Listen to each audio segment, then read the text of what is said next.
Candy saw domain के last episode में हमने देखा था कि लू यांग ने युन जू लोंग को टपका दिया था और तभी ब्लड गॉड लू यांग को मारने के लिए आ रहा था, परंतु तभी लॉर्ड जिंगली ने अपनी तलवार से उसे वहीं मार दिया था।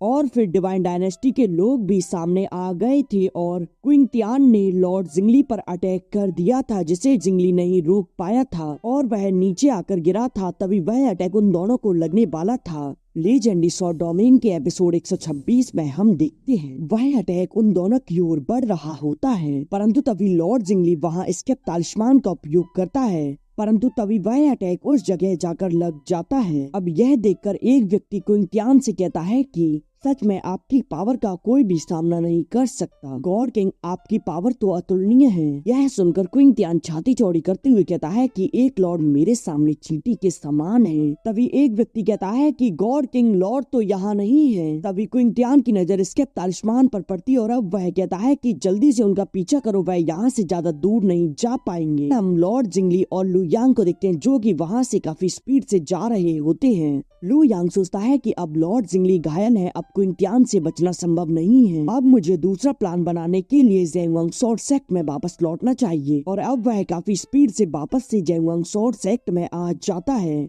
उसे देखकर फेज यान कहते हैं कि तुम वापस क्यों आ गए। लू यांग बताता है कि मुझे डिवाइन डायनेस्टी के लोगों ने घेर लिया था, तब हेवनली स्वॉर्ड सेक्ट के लॉर्ड जिंगली ने मेरी मदद की, लेकिन तब भी हम उनका सामना नहीं कर पाए। फेज यान लॉर्ड जिंगली से कहते हैं कि मैं माफी चाहता हूँ, आपको मेरे कारण काफी परेशानियों का सामना करना पड़ रहा है। और जिंगली कहते हैं कि तुम्हें अपने आप को ब्लेम करने की आवश्यकता नहीं है, तुम परेशान मत हो। मैंने अपनी सेक्ट से मदद मांगी है, एक बार मेरे सेक्ट के लोग यहाँ आ जाएंगे तो फिर डिवाइन डायनेस्टी के लोग पीछे हट जाएंगे। गर्फीज यान कहते हैं कि यह काफी अच्छी बात है कि हेवनली स्वॉर्ड सेक्ट हमारी मदद करने को तैयार है। वह एक व्यक्ति से कहते हैं कि जाकर जल्दी से डिफेंस की पूरी तैयारी कर दो। तभी वांग चाओ उस व्यक्ति को रोकता है। इस पर फेज यान उससे कहते हैं कि तुम यह क्या कर रहे हो। इस पर वांग चाओ उस व्यक्ति को जाने देता है और अब वह कहता है कि मास्टर, इस मामले में हमें सतर्क रहना चाहिए। डिवाइन डायनेस्टी हमारे काफी पास है और हेवनली स्वॉर्ड सेक्ट हमसे काफी दूर है, तो फिर अब हम डिवाइन डायनेस्टी से अपनी रक्षा कैसे करेंगे। और यदि लू यांग यहाँ वापस लौट कर नहीं आता तो हम यह कहकर बच जाते कि हमने उसे सेक्ट से निष्कासित कर दिया है, लेकिन अब थोड़ी सी भी चूक हमारे सेक्ट के विनाश का कारण बन सकती है। इस पर फेज यान कहते हैं कि इससे तुम्हारा क्या मतलब है। इस पर बांग चाओ कहता है कि हमें लू यांग को और लोगों को सौंप देना चाहिए, जिससे कि फिर हमारे सेक्ट की लड़ाई डिवाइन डायनेस्टी से नहीं होगी। यह सुनकर सिंह चैन कहते हैं कि डिप्टी सेक्ट लीडर जुई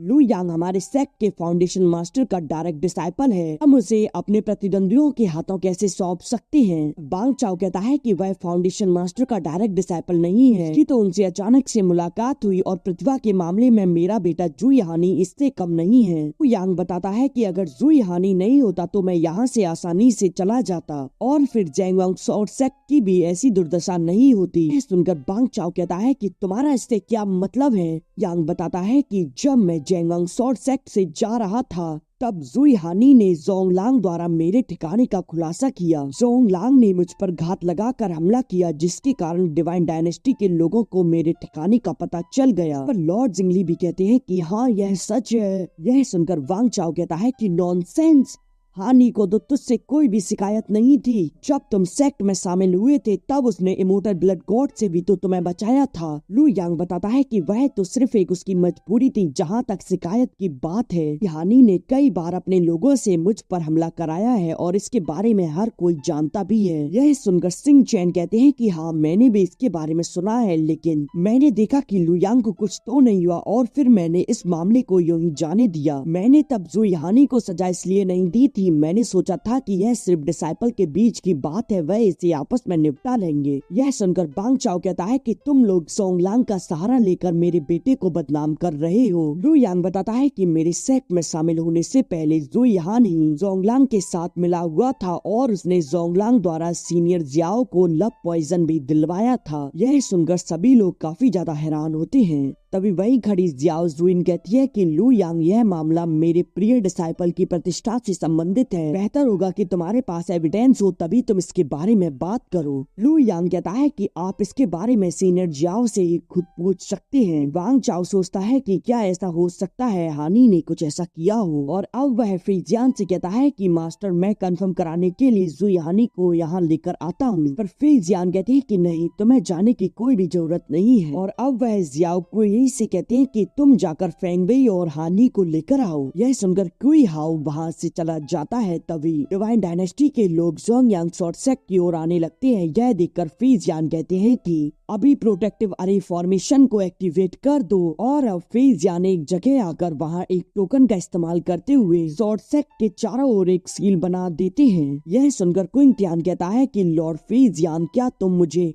अपना दुश्मन बनाना चाहते हो? तियान कहते हैं कि लू यांग ने तुम्हारे बेटे को नहीं मारा। यदि तुम लू यांग को यहाँ से लेकर जाना चाहते हो तो फिर मेरा सेक्ट बिल्कुल भी इसकी अनुमति देने को तैयार नहीं है। यह सुनकर क्विंग तियान अपने डिवाइन व्हील को एक्टिवेट कर लेता है और अब वह एक जाइंट प्लाम अटैक उस पर कर देता है, जो अटैक जाकर सील से टकराता है। यह देखकर फीजियान वहाँ मौजूद एक प्रोटेक्टिव गार्ड को एक्टिवेट कर देते हैं, जो कि क्विंग तियान के जाइंट प्लाम अटैक को एक ही बार में डिस्ट्रॉय करके उस पर अटैक कर देता है। क्विंग तियान रोकने की कोशिश करता है परंतु वह उसे नहीं रोक पाता। अब वह यह देखकर वहाँ से अपने लोगों के साथ चला जाता है। यह देखकर शॉर्ट सेक्ट के लोग काफी ज्यादा खुश होने लगते हैं। अब फीजियान से स्पिरिट वॉरियर को डिसअपियर कर देते हैं और अब वह सोचते हैं कि पता नहीं हम लोग और कितनी देर तक डिवाइन डायनेस्टी के सामने टिक पाएंगे। और अब हम जेंगवांग शॉर्ट सेक्ट के हॉल को देखते हैं जहां सभी लोग मौजूद होते हैं। अब जियाओ कहती है कि हाँ, मुझे लव पॉइजन दिया गया था। यह सुनकर जियुन को गुस्सा आता है और अब वह अपनी स्वॉर्ड को निकाल कर जुई हानि पर अटैक कर देती है। यह देखकर वांग चाओ अपनी स्वॉर्ड से उसके अटैक को रोक लेता है। जियुन कहती है कि जुई वांग चाओ तुम अपने बेटे का पक्ष ले रहे हो। वांग चाओ कहता है कि लू यांग ने युन जू लोंग का फायदा उठाया है, यह सिर्फ स्टोरी उसकी बनाई हुई है, उसके पास कोई भी सबूत नहीं है। और अब वह अपने बेटे की ओर भी इशारा कर देता है। इस पर हानि कहता है कि हाँ, लू यांग मुझे फंसा रहा है, इसके पास कोई भी सबूत नहीं है। यह सुनकर फीजियान लू यांग से कहते हैं कि लू यांग क्या तुम्हारे पास कोई सबूत मौजूद है?